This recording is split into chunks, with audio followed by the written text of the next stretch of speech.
أصبحنا وأصبح الملك لله رب العالمين. اللهم إنا نسألك خير هذا اليوم، فتحه ونصره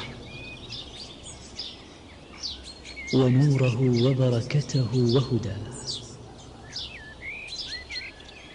ونعوذ بك من شر ما فيه وشر ما بعده. أصبحنا على فطرة الإسلام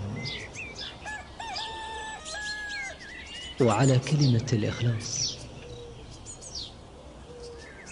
وعلى دين نبينا محمد صلى الله عليه وسلم